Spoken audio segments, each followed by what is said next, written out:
कभी सोचा है कि कुछ लोग पैसों के मामले में इतने माहिर कैसे होते हैं, जबकि कुछ लोगों को हमेशा दिक्कत आती है? जवाब ना अक्सर एक ही शब्द में छिपा होता है, फाइनेंस। और हाँ, ये शब्द सुनने में भारी भरकम लगता है, पर घबराने की कोई जरूरत नहीं है, ये उतना मुश्किल नहीं है। आज हम इसी पहेली को सुलझाएंगे कि आखिर ये फाइनेंस है क्या और क्यों ये हमारी रोजमर्रा की जिंदगी के लिए इतना जरूरी है। तो चलिए इस टॉपिक में उतरने के लिए एक मजेदार सवाल से शुरू करते हैं। जरा सोचिए, एक तरफ एक आम इंसान है जो अपनी महीने की सैलरी को मैनेज कर रहा है, दूसरी तरफ है कोई बहुत बड़ी कंपनी जो अरबों खरबों का हिसाब रख रही है, और तीसरी तरफ है सरकार जो पूरे देश की इकोनॉमी चला रही है। अब इन तीनों में क्या कुछ एक जैसा हो सकता है? सवाल बड़ा है, पर इसका जवाब आपको हैरान कर देगा, क्योंकि वो बहुत ही सिंपल है। और जवाब है कि इन सभी को अपने पैसों का मैनेजमेंट करना पड़ता है। जी हाँ, चाहे वो किसी का पर्सनल बैंक अकाउंट हो, किसी कंपनी का प्रॉफिट लॉस स्टेटमेंट हो, या फिर पूरे देश का बजट, फंडा एक ही है। सबको ये देखना है कि पैसा कहाँ से आ रहा है, कहाँ जा रहा है, और भविष्य के लिए इसे और कैसे बढ़ाया जाए। और पैसों के मैनेजमेंट की इसी आर्ट और साइंस को हम फाइनेंस कहते हैं। तो चलिए इसको थोड़ा और आसान बनाते हैं। आखिर ये फाइनेंस है क्या? जैसा कि आप देख रहे हैं, ये सिर्फ हिसाब किताब नहीं है, ये एक कला भी है और एक विज्ञान भी। इसका साइंस वाला हिस्सा है बजटिंग, इन्वेस्टमेंट एनालिसिस और प्लानिंग जैसे टूल्स और टेक्निकें। और कला है सही फैसले लेने में, मतलब रिस्क को समझना, मौके पहचानना और अपने फाइनेंशियल लक्ष्यों को पाने के लिए सही स्ट्रैटेजी बनाना। अगर बिल्कुल सीधी सादी भाषा में बोलें तो फाइनेंस का मतलब है पैसों को मैनेज करने का तरीका। बस ये शब्द सुनकर ऐसा लगता है पता नहीं क्या होगा, लेकिन असल में ये हमारे हर उस फैसले से जुड़ा है जो हम पैसों को लेकर करते हैं। चाहे वो घर का सामान खरीदना हो, किसी गाड़ी के लिए बचत करनी हो, या फिर रिटायरमेंट के लिए इन्वेस्ट करना हो। अच्छा, अब जब हम ये समझ गए हैं कि फाइनेंस क्या है, तो चलिए देखते हैं कि ये अलग अलग लेवल पर काम कैसे करता है।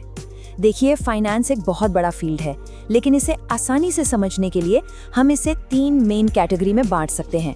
इससे ये समझना आसान हो जाता है कि एक इंसान, एक बिजनेस और एक सरकार अपने अपने पैसों को कैसे मैनेज करते हैं। तो ये हैं फाइनेंस के 3 मेन पिलर्स। पहला, पर्सनल फाइनेंस, जो सीधा सीधा हम सब से जुड़ा हुआ है। दूसरा, कॉर्पोरेट फाइनेंस, जो बिजनेस की दुनिया से ताल्लुक रखता है। और तीसरा, पब्लिक फाइनेंस, जो सरकार के पैसों का मैनेजमेंट देखता है। तो चलिए अब एक एक करके इन्हें थोड़ा और गहराई से समझते हैं। चलिए शुरुआत करते हैं सबसे जरूरी टाइप से, पर्सनल फाइनेंस। ये वो जगह है जहां फाइनेंस की कहानी हम सबकी अपनी कहानी बन जाती है। ये हमारे अपने पैसे, अपने लक्ष्य और अपने भविष्य के बारे में है।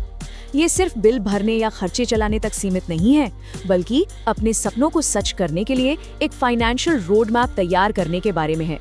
सीधे शब्दों में कहें तो पर्सनल फाइनेंस में वो सारे फाइनेंशियल फैसले शामिल हैं जो कोई एक इंसान या परिवार लेता है, जैसे अपनी इनकम को मैनेज करना, खर्चों का हिसाब रखने के लिए बजट बनाना, भविष्य के लिए सेविंग करना, लोन मैनेज करना, इंश्योरेंस लेना और रिटायरमेंट के लिए इन्वेस्ट करना। ये सब कुछ, मतलब हर बार जब पैसों को लेकर कोई भी फैसला लिया जाता है तो असल में पर्सनल फाइनेंस का ही इस्तेमाल होता है। तो अब जब हमने पर्सनल लेवल पर फाइनेंस को समझ लिया है, तो चलिए थोड़ा जूम आउट करते हैं और देखते हैं कि यही सिद्धांत बड़ी बड़ी ऑर्गेनाइजेशंस पर कैसे लागू होते हैं। अब हम एंटर कर रहे हैं कॉर्पोरेट और पब्लिक फाइनेंस की दुनिया में, जहां दांव बहुत बड़े होते हैं और यहाँ लिए गए फैसले लाखों करोड़ों लोगों पर असर डालते हैं। यहाँ पर ये 2 बड़ी दुनियाएं साफ साफ दिख रही हैं। एक तरफ है कॉर्पोरेट फाइनेंस। ये उन सभी फाइनेंशियल एक्टिविटीज के बारे में है जो किसी भी बिजनेस को चलाने के लिए जरूरी हैं, जैसे बिजनेस को बड़ा करने के लिए पैसा उठाना, मुनाफे को एनालाइज करना और शेयर होल्डर्स के लिए वैल्यू बनाना। और दूसरी तरफ है पब्लिक फाइनेंस। इसका लेना देना है सरकार के पैसों से, यानी टैक्स के जरिए पैसा कैसे आता है और फिर उस पैसे को सड़कों, स्कूलों और स्वास्थ्य जैसी पब्लिक सर्विसेज पर कैसे खर्च किया जाता है।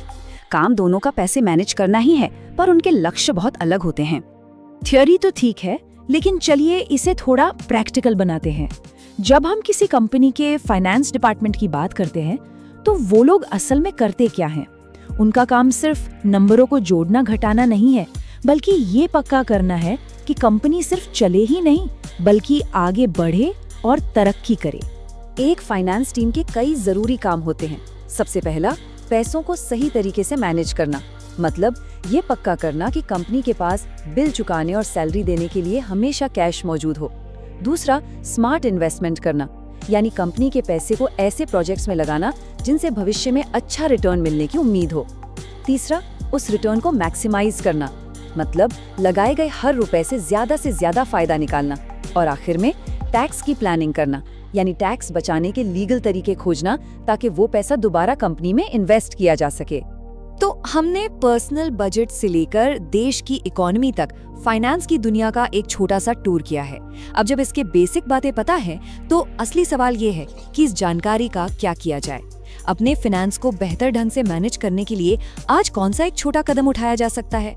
शायद अपने खर्चों को ट्रैक करना हो या बचत का कोई छोटा सा लक्ष्य बनाना हो। पहला कदम चाहे जो भी हो, ये याद रखना जरूरी है कि फाइनेंशियल लिटरेसी एक सफर है और आज उसका एक महत्वपूर्ण पहला कदम उठाया गया है। इस पर जरूर सोचिएगा।